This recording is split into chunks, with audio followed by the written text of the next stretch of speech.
For many years, if you ever walked into a gym, you could almost guarantee you'd hear the same advice repeated over and over. Don't train on an empty stomach. You need to eat first if you don't want to lose energy, lose muscle, or see your performance drop. It's said with absolute confidence. It's printed on supplement packaging. It's repeated by trainers, influencers, protein bar ads, and pre-workout marketing. And when a message is repeated long enough, it starts to sound like a biological law. But today, we need to pause and ask a very basic and very uncomfortable question. Is that actually true for human physiology? Or is it simply a modern habit reinforced by convenience, commercialization, and a fear of hunger? Because when you step away from habit and return to biology, a very different picture begins to emerge. Humans did not evolve in a world of 3 main meals, 2 snacks, and food everywhere. We evolved in an environment where movement usually came before food, not after. Hunting, moving, searching, escaping, and only afterward, if successful, did eating happen. In other words, the human body was not designed to function well only when it has just eaten. It was designed to function under uncertainty. And this is the key point that modern fitness often avoids. The ability to move without having eaten is not a flaw, it is a survival function. So the real question is not, can you train without eating? Because biology answered that tens of thousands of years ago. The correct question is, what actually happens inside the body when you train in that state? Which systems are activated? Which systems are neglected when you eat continuously? Before going any further, I need to be clear about one thing. And this is something every responsible video must say. This content is educational, not medical advice. Not everybody is the same. Not everyone is suited for fasted training.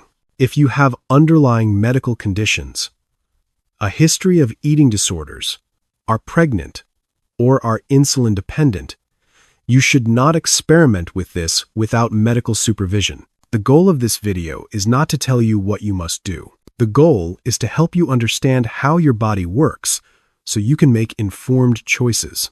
Because many people believe that energy comes directly from the most recent meal. Eat breakfast, have energy. Skip a meal, become weak. Physiologically, that is a serious misunderstanding. Energy is not something you borrow from the last meal you ate. Energy is something your body manages continuously, 24 hours a day whether you eat or not. Think of your body like a metabolic bank account. A meal is not cash you spend immediately. It's a deposit, and your body withdraws from it as needed. When you wake up in the morning, you are already using stored energy. None of us wake up and immediately collapse because we haven't eaten breakfast yet. We walk, we think, we speak, we drive. That can only happen if the body already has backup systems in place. So what are those systems? The first is glycogen carbohydrates stored in the liver and muscles. It's easy to access and burns quickly, like cash in your wallet, but it's limited. It's designed to bridge short gaps. And here's something many people don't realize. Glycogen was never meant to fuel you all day long. The second system is the true foundation. Fat. Not fat as an aesthetic problem, but fat as a vital energy system. Even in a very lean person, fat stores contain enough energy to fuel the body for weeks. Biologically, fat is not a mistake. It is insurance. The issue is not whether we have fat. The issue is whether we still know how to use it. Modern life complicates that. Constant eating, constantly elevated insulin. The body is taught that there is no need to access stored energy. Over time, the fat-burning system doesn't break, it's neglected. Like a muscle that isn't used, it becomes weaker. And this is where training in a fasted state begins to matter. Not as an extreme practice, but as a way of reawakening a forgotten biological capability. When you don't eat for several hours, insulin drops. When insulin drops, fat cells receive a very clear signal. It's time to release energy. This is not an emergency mode. It's a normal fuel shift. And when you add movement at that moment, you're telling the body, we need energy. Use the backup system. At first, It may not feel pleasant. It can feel strange, a bit heavy, a bit empty. But in physiology, discomfort does not equal danger. Very often, it's simply a sign that adaptation is taking place. If there is one concept you need to understand to grasp why fasted training creates a difference, it's this: metabolic flexibility. It sounds academic, but its essence is very practical. A metabolically flexible body can use different fuels depending on the situation. When glucose is available, it uses glucose. When it isn't, it switches to fat. When necessary, it produces ketones. Everything happens smoothly, no panic, no collapse. By contrast, a metabolically inflexible body is like a car that can only run on one type of fuel. It works until that fuel is missing. Then everything breaks down. The problem is that modern life trains the body toward this second state. Look at a very normal day for many Americans. Early breakfast, sugary coffee, mid-morning snack, lunch, afternoon sweets, dinner, then a late snack, just in case, even without real hunger. What's the result? Insulin rarely gets the chance to drop. The body rarely has to ask, do we have any other fuel available? Over time, the ability to switch to fat burning doesn't disappear, but it becomes sluggish and inefficient. And here is the paradox. Many people have vast energy reserves, yet feel exhausted after only a few hours without food. Not because they are weak, but because their bodies have never been trained to access those reserves. When these people try fasted training for the first time, they often say, "I feel dizzy, I feel weak, I can't work out."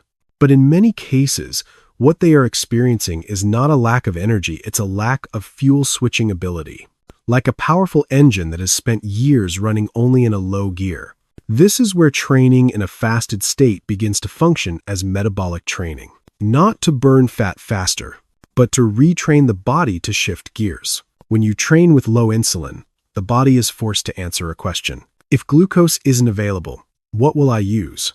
And if you give it enough time, the answer is fat and ketones. Ketones are often misunderstood.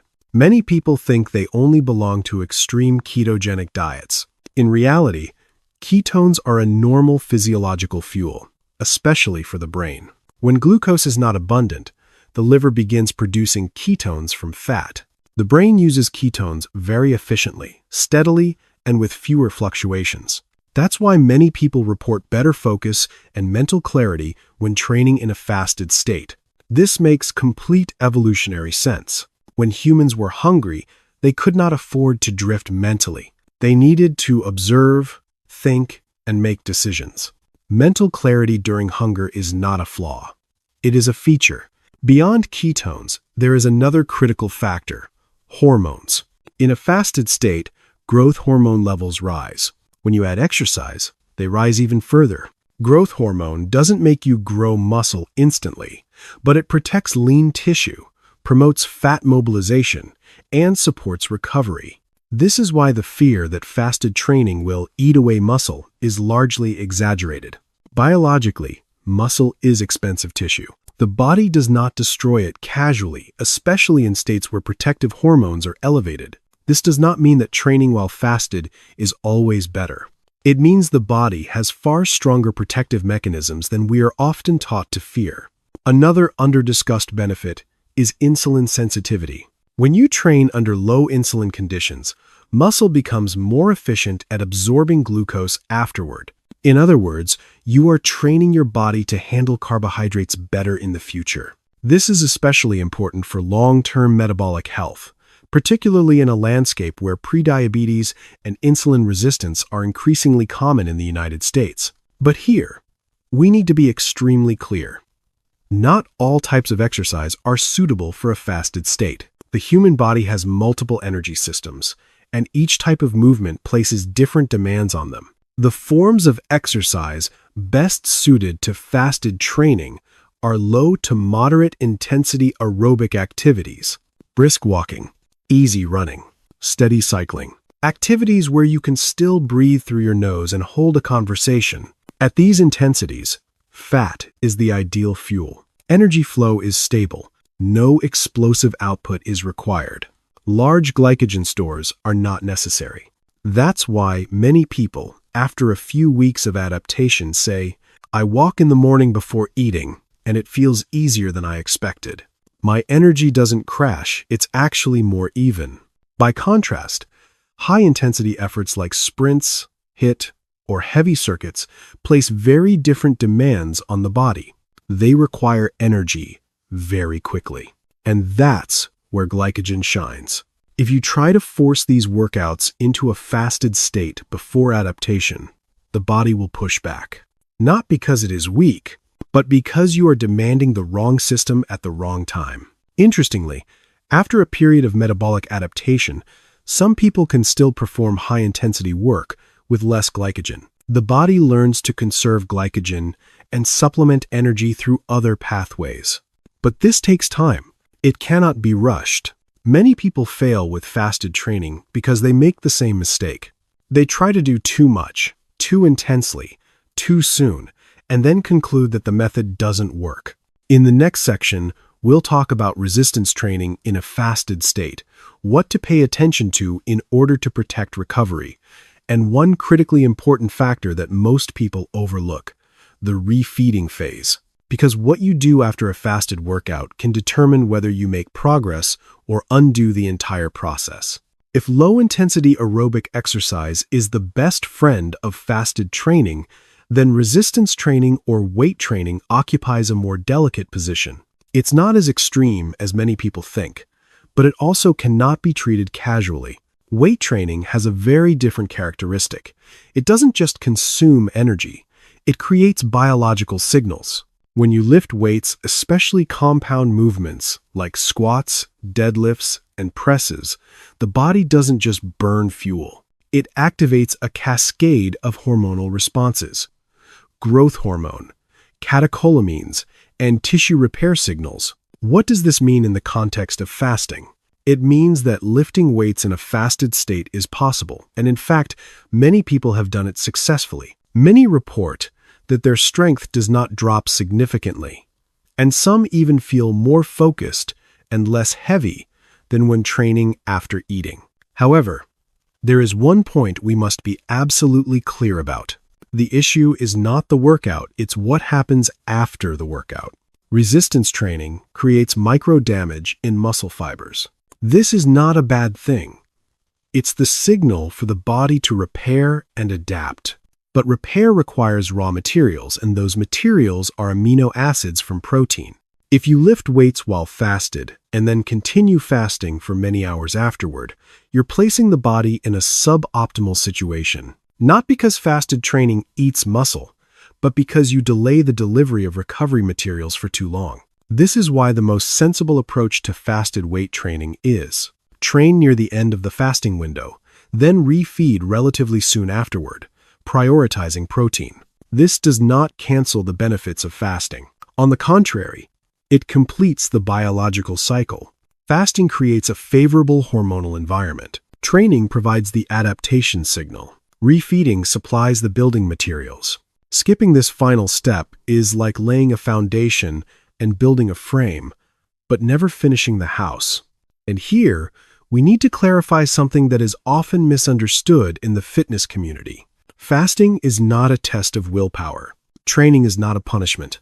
If you approach fasted training with a mindset of enduring, forcing, or pushing through discomfort at all costs, you are moving away from the original goal. The goal is not deprivation, it is adaptation. The body communicates with you constantly. Prolonged dizziness, confusion, nausea, irregular heartbeat, sudden weakness. These are not signs that you lack discipline. They are data, and that data is telling you that, at this moment, your system is under more stress than it can adapt to. One of the most overlooked factors in fasted training is hydration and electrolytes. When insulin is low, the kidneys excrete more sodium and water. This is a normal physiological response. But if you don't replace them adequately, symptoms appear very quickly. Many people say they don't do well with fasting, but when you look closer, they're only drinking plain water and not replenishing sodium. The The result is headaches, fatigue, dizziness symptoms wrongly blamed on fasting, when the real cause is electrolyte deficiency. A small amount of salt from food, mineral water, or a simple electrolyte solution can make a huge difference. This isn't a trend, it's basic physiology. We also need to be direct about who should not train in a fasted state. Pregnant or breastfeeding women have higher energy and nutrient requirements. People with a history of eating disorders may have unhealthy patterns reactivated. Those who are insulin dependent or managing complex blood sugar conditions need medical supervision. Underweight individuals or those recovering from illness may not have sufficient reserves to experiment safely. In these cases, the potential benefits do not outweigh the risks. Even for healthy individuals, a common mistake is changing too many variables at once. Starting fasting, starting a new training program, sleeping less, cutting calories aggressively. The body does not adapt well in chaos. It prefers one change at a time. And when adaptation does occur, something interesting happens.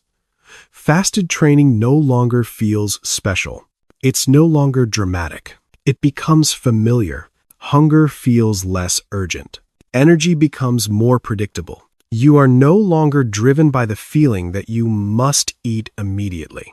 This is not because the body has been forced, but because it has been trained. Now we arrive at a critically important, but often underestimated phase: refeeding. Many people think that once fasting ends and they eat again, everything is done. In reality, this is a biological transition phase. When you refeed, insulin rises. This is not the enemy. It is the signal for the body to shift from energy release to repair and regeneration.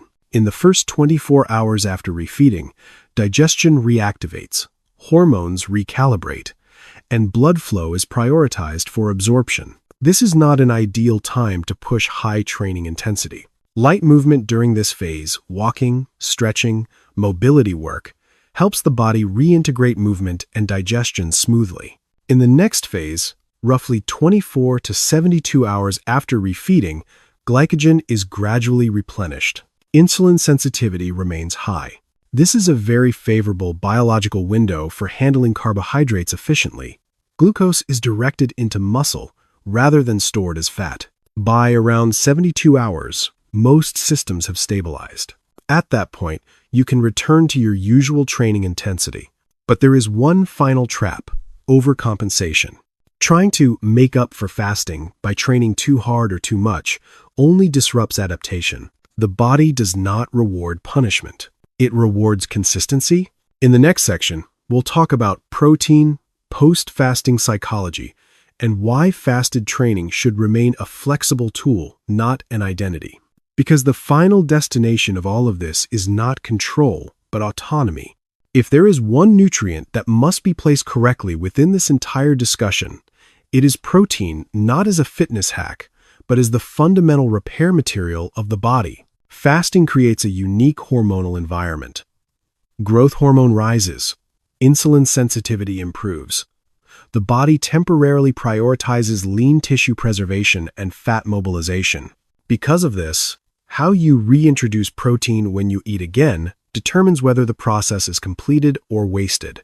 A common misconception is that after fasting, you need to compensate with one massive meal, a huge protein load, all at once. Physiologically, this is unnecessary and sometimes counterproductive. The body uses amino acids most efficiently when supply is steady. Distributing protein evenly throughout the day allows repair processes to occur continuously rather than being forced all at once. Eggs, fish, meat, dairy, legumes, simple foods are sufficient. The key is not a complex strategy, but consistency. Here we touch on another often overlooked but decisive factor: post-fasting psychology. Many people enter fasting with an unconscious goal: control. Control over weight, control over cravings, control over themselves. But physiology does not respond well to coercion. It responds to alignment. When fasting becomes a battle of willpower, the body pushes back not because it is weak, but because it is programmed to protect life. After fasting, some people experience urges to overeat. This often doesn't come from physiological need, but from fear of scarcity, the fear of being hungry again, or needing to eat while there's a chance. The best way to break this loop is not stricter discipline, but structured refeeding. Eating slowly, choosing nutrient-dense foods, observing satiety signals. When this is repeated enough times, the body relearns an essential lesson. Supply does not disappear. And as fear diminishes, eating behavior becomes more stable. This brings us to a central point. Fasted training is not an identity. It's not, I am someone who trains fasted. It is a tool in a toolbox. Like any tool, its value lies in how and when it is used. Many people benefit from fasted training 1 to 3 sessions per week on lighter, aerobic days, or when the goal is improving metabolic flexibility. On other days, training in a fed state is entirely appropriate, especially for strength, high intensity, or during periods of elevated stress. This flexibility is not compromise. It is an honest reflection of human biology. Our ancestors did not live by a fixed protocol. Some days they ate before moving. Some days they moved before eating. Some days were abundant. Some days were scarce. It was this variability that trained the body to be adaptable, resilient, and less dependent. When you reintroduce intentional variability, you are doing something biology understands very well. This is why consistency matters more than purity. A moderate approach sustained over time will always outperform an extreme approach abandoned after a few weeks. And here, we return to another persistent myth. Training without eating is extreme. In reality, an overnight fast of 12-14 hours is not extreme at all. It is a normal physiological state for most of human history. What makes it feel difficult today is not that it's wrong, but that we've become unfamiliar with it. Still, context always matters. Not everyone should try it. Not every situation is appropriate. Pregnant or breastfeeding women have increased nutritional needs. People with a history of eating disorders should avoid patterns that may reactivate old behaviors. Those managing complex metabolic conditions require medical supervision. In these cases, choosing not to use fasted training is not failure, it is the correct decision. For healthy individuals, the key is intentional introduction. Do not start fasting, a new training program, aggressive calorie restriction, and sleep deprivation all at once. One change at a time. Give the body time to learn. When that happens, many people notice a subtle but profound shift.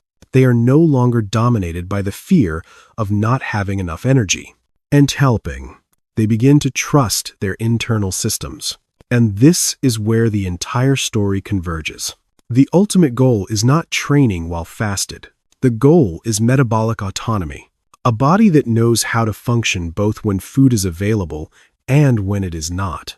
A mind that does not panic at mild hunger. A system that does not depend on constant intake just to feel okay. When you understand the mechanisms, you have choice. And it is choice, not rigid rules, that creates long-term health. In the final section, we will connect all of this together. Why many common fitness beliefs are not grounded in biology, why fasted training is not about burning fat, and the better question you should ask yourself every time you step into a workout. If we step back and look at the full picture, one thing becomes very clear. Most popular beliefs about training and eating do not come from biology, they come from habit. They are repeated long enough to sound like truth, but are rarely tested against the reality of the human body. The idea that you must always eat before movement is one of them. It is not wrong in every context, but it is not a universal law. And when applied rigidly, it causes us to forget a very basic capability, the ability to function without immediately eating. What needs to be emphasized again is this. Fasted training is not a method of endurance. It is not a test of toughness. It is not a subtle form of self-punishment disguised as science.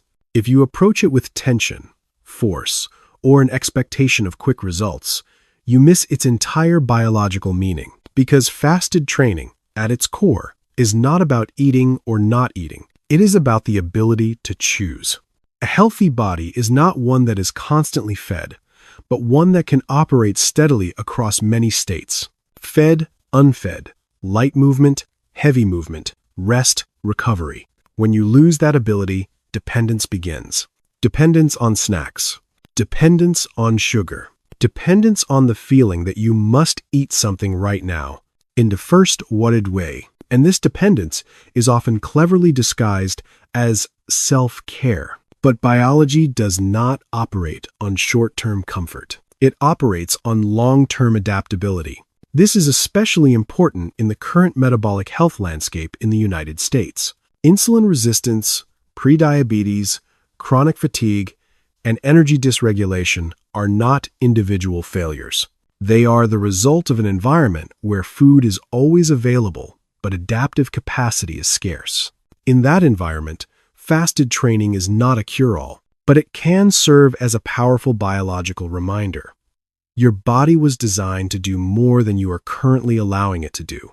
One of the biggest misconceptions is that fasted training is only for fat loss.